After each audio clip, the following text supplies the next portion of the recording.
Haridwar hate speech accused has been arrested, but in another case, Yati Narsinghanand has been arrested for misogyny, sent to 14-day judicial custody. An embarrassment for the Congress party in Punjab. Chief Minister Charanjit Singh Channi's brother is going to contest the election as an independent. A big jolt for the TMC in Goa. Alexio Reginaldo quits the party 1 month after joining. A coup at the Kashmir Press Club. Armed police have helped a group take control. The Editors Guild has expressed alarm and concern over the role of the police. 14 crore rupees in cash, 1 crore rupees worth of jewellery, luxury cars have been seized from a BSF officer. The officer has been accused in a 125 crore scam at NSG. 18,286 COVID-19 cases in the national capital, 13% lesser than yesterday. Daily positivity rate is down to 28%. Mumbai has seen 25% lower cases than yesterday, with 7,895 cases in the city.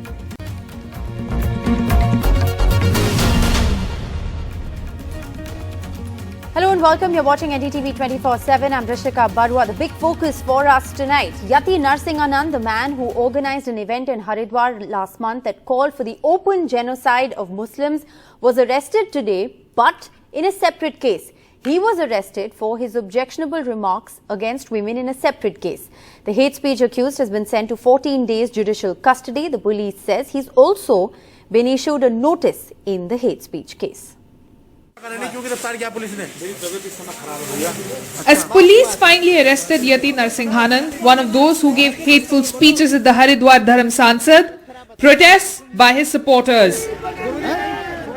At first, it seemed Yati had been arrested for this, making hate speeches targeting minorities and threatening violence over 4 weeks ago, a matter now before the Supreme Court. But now, it seems he has been arrested in an entirely different case, based on an FIR filed against him earlier this month for making derogatory comments against women of other religions. एक कोतवाली में जो मुकदमा था, उस मुकदमे के according वो अभियुक्त थे, तो उनको आज गिरफ्तार किया गया है। किनको किया गया है?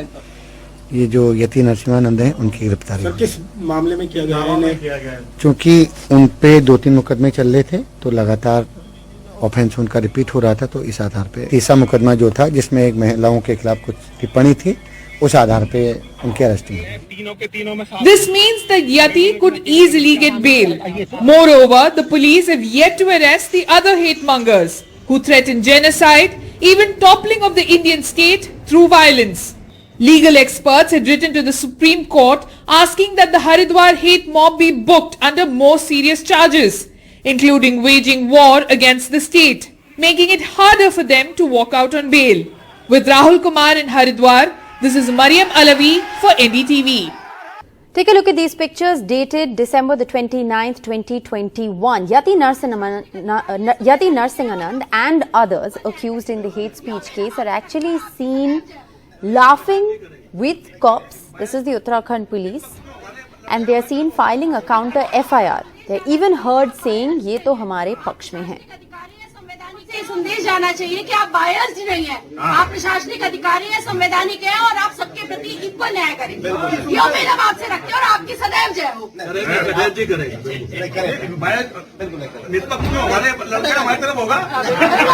संदेश जाना चाहिए कि आप बायस्ड नहीं है, आप प्रशासनिक अधिकारी हैं, संवैधानिक हैं और आप सबके प्रति इक्वल न्याय करेंगे। ये उम्मीद हम आपसे रखते हैं और आपकी सदैव जय हो।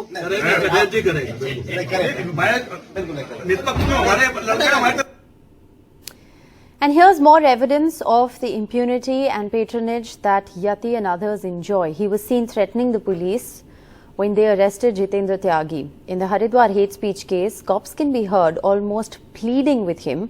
He says to the police, "You will all die, your children too."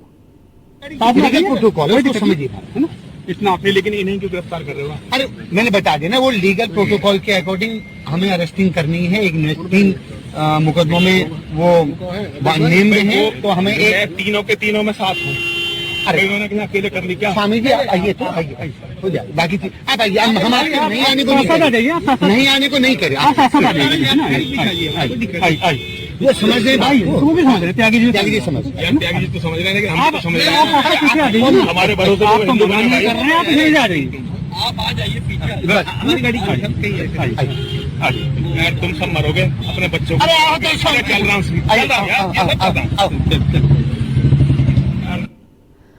Well, on to the other big story. We're tracking there was an armed coup at the Kashmir Press Club, the biggest organization of journalists in the valley. The controversial takeover took place a day after the Jammu and Kashmir government suspended registration of the club. The Editors Guild of India has said that it is aghast at the armed takeover. A coup at the Kashmir Press Club, the biggest organization of journalists in the valley. On Saturday, a group of members, removing its ad hoc body and taking over the control with the help of armed policemen.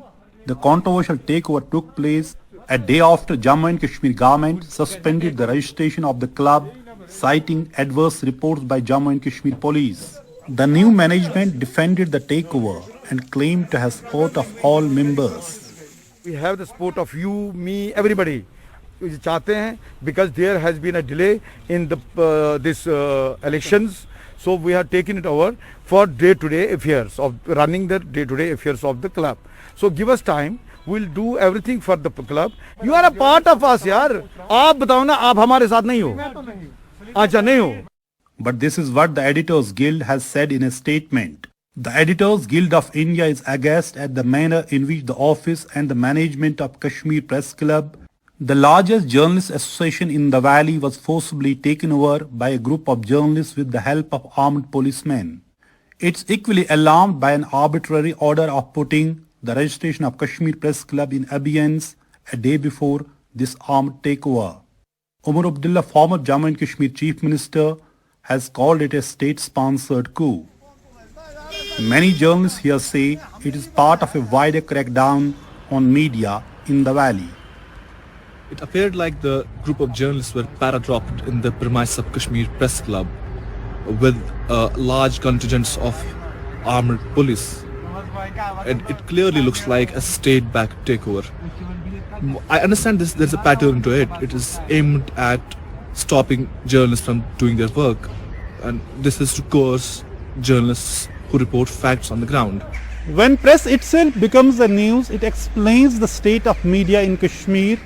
After controversial takeover, Kashmir Press Club is closed, its main gate is locked, and government has already suspended its registration. In Srinagar, Nazir Masoodi for NDTV. Well, let's now get you some political news. Ex-Congressman Alexio Reginaldo has quit the Trinamool Congress within a month of joining the party. Now, he's a former Congress leader. He joined the TMC a few weeks ago.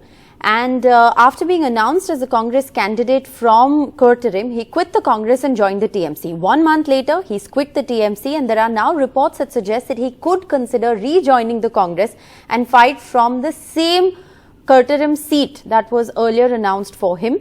Michael Lobo, who recently quit the BJP and joined the Congress, has appealed to Reginaldo to return to the Congress. And on to the top political focus from Uttar Pradesh. Dharam Sansad, one of the 3 ministers to quit the party this week ahead of next month's election, joined the Samajwadi Party. Yogi Adityanath has now hit out at the Samajwadi Party, accusing them of giving tickets to rioters and criminals. Akhilesh Yadav has hit back. He's absorbed, remember, several leaders who've defected from the BJP this week. He said it's curtains for the Yogi Sarkar. Samajwadi party गठबंधन की जो सूची आई है, उस सूची को भी सबने देखा है। केराना में हिंदू व्यापारियों के पलायन के लिए जिम्मेदार लोगों को टिकट देना, मुजफ्फरनगर के दंगाइयों को टिकट देना, बुलंदशहर और अन्य लोनी में हिस्ट्री सीटर को, पेशेवर हिस्ट्री सीटर को और अपराधियों को टिकट देना, इस समाजवादी पार्टी और गठबंधन के चरित्र को उजागर कर देता है। इन पेशेवर अपराधी और माफियाओं को सत्ता में ला करके सत्ता को शोषण का प्रतीक बनाना, यही इनका सामाजिक न्याय है। हम सब साथ आए और भारतीय जनता पार्टी की जमानत जब्त कराएं और लखनऊ और दिल्ली के झगड़े में सोचो, अभी तक तो मुझे यह लग रहा था कि डबल इंजन की सरकार, इंजन एक दूसरे से टकरा रहे हैं। कभी कभी लगता था कि दिल्ली वाले, लखनऊ वाले एक दूसरे के इंजन के पहिए खोल रहे हैं। लेकिन इस लड़ाई में जो विदाई हुई है गोरखपुर के लिए, मैं बधाई देता हूं। और जब उन्होंने अपने आप भेज दिया है तो जनता और हम सब लोग मिलकर के पक्की उनकी विदाई कर देंगे कि दोबारा इधर लौट करके ना आ पाए। Just weeks ahead of the elections in Punjab, the Chief Minister Charanjit Singh Channi's younger brother Manohar Singh has declared that he will contest as an independent candidate from Bassi Patana constituency. Mr. Singh was denied a ticket from the constituency apparently because of the party's one family, one ticket rule. Mr. Channi is yet to react to the announcement. इन्होंने मेरी ticket कटाने की पूरी कोशिश करी है। ये ओदे नाल खड़े सी, सिर्फ एक गल करके खड़े सी कि इन्हों माऊ एमएलए चाहिए। आप माऊ बन के नहीं, इन्हों शेर बन के करांगे। जे इन्होंने कोई साडे इलाके में कोई ऐसी बैंकी करी, जे कोई इन्होंने इलाके में उन्होंने आके कहा असीं दूसरे की मदद करनी है, इन्होंने इलाके में बढ़ांगे तो इन्होंने बिठावांगे। मैं तुहानूं दस देना, चमचियां ने कुछ नहीं करना। जे कोई करूगा तो अपने मांग इंडिविजुअल अपना आजाद होकर काम करांगे। बहुत बहुत धन्यवाद।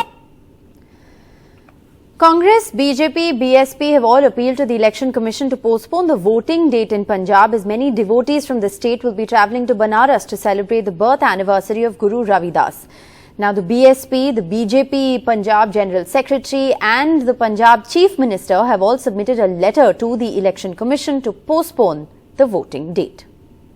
भारतीय जनता पार्टी पंजाब ने अज एक चिट्ठी चीफ इलैक्शन कमिश्नर साहब ਨੂੰ लिखी है, जिहदे च उन्हां दा ध्यान दवाया है कि श्री गुरु रविदास जी महाराज का गुरपुरब 16 फरवरी ਨੂੰ है और पंजाब, क्योंकि बहुत ज्यादा पंजाब के जिहड़े लोग ने वो श्री गुरु रविदास जी महाराज च श्रद्धा रखते हैं, उन्हां दा गुरपुरब मनाउंदे ने और लखां दी तादाद च जिहड़े श्रद्धालु ने वो बनारस भी जांदे ने गुरपुरब मनाउण लई। सो इन्हां हालातां च उन्हां लखां श्रद्धालुआं लई 14 फरवरी ਨੂੰ वोटां पाना संभव नहीं होएगा। So while the BJP Punjab General Secretary there has appealed to the Election Commission to push the dates, party's own minister in Haryana, Anil Vij, when asked about this issue, said these are just excuses that are made by candidates when they sense defeat. देखिए, जो प्रत्याशी हार रहा होता है वो तो चाहता चुनाव ही ना हो, इसलिए वो रोज नए बहाने ढूंढता है चुनाव से बचने के लिए। Well, on to the other big story. We're tracking 14 crore rupees in cash, 1 crore rupees worth of jewellery and 7 luxury cars, including a BMW, a Jeep and Mercedes, has been recovered from a border security force officer in Haryana. The BSF Deputy Commandant Praveen Yadav, who was posted in the NSG headquarters in Manesar, has now been arrested for cheating people worth 125 crore rupees while he was posing as an IPS officer.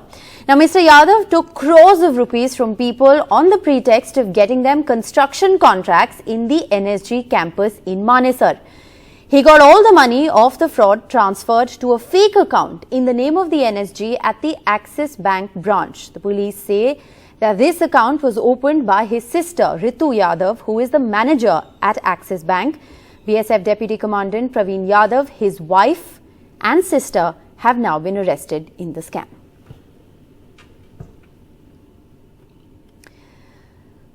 Well, moving on, let's get you the latest India COVID numbers. 2.71 lakh cases have been reported today. As many as 314 people have died in this 24-hour period. India's active caseload currently stands at 15.5 lakh. The positivity rate is marginally down to 16.3%. Let's take a look at the numbers in the national capital in the last 24 hours. Delhi's reported 18,286 cases in the last 24 hours. This is the dip in numbers.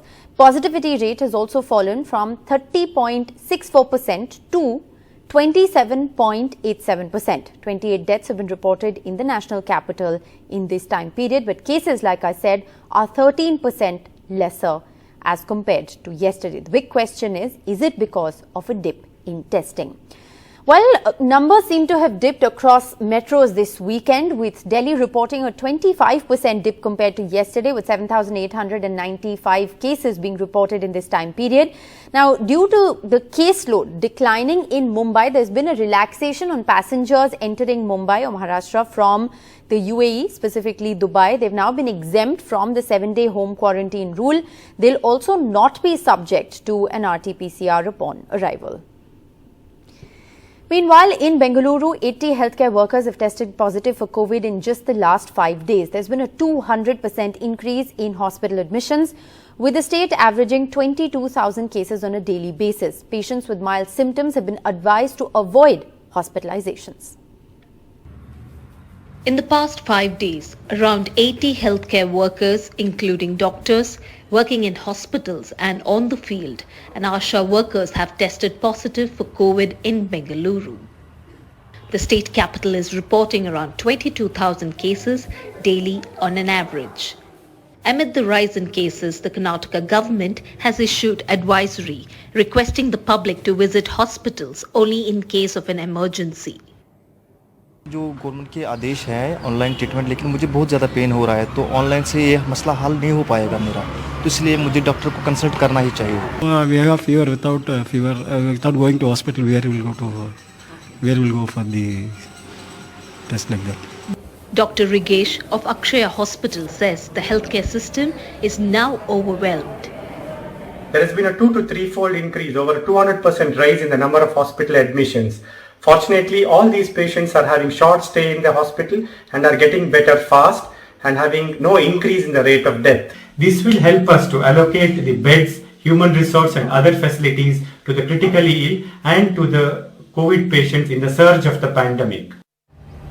The Manipal Hospital in Bengaluru, a prominent hospital in the city, has seen a 200% increase in hospital admissions, and the government advisory will ensure hospitals aren't overwhelmed. For the last week or 10 days, we definitely have multiplied.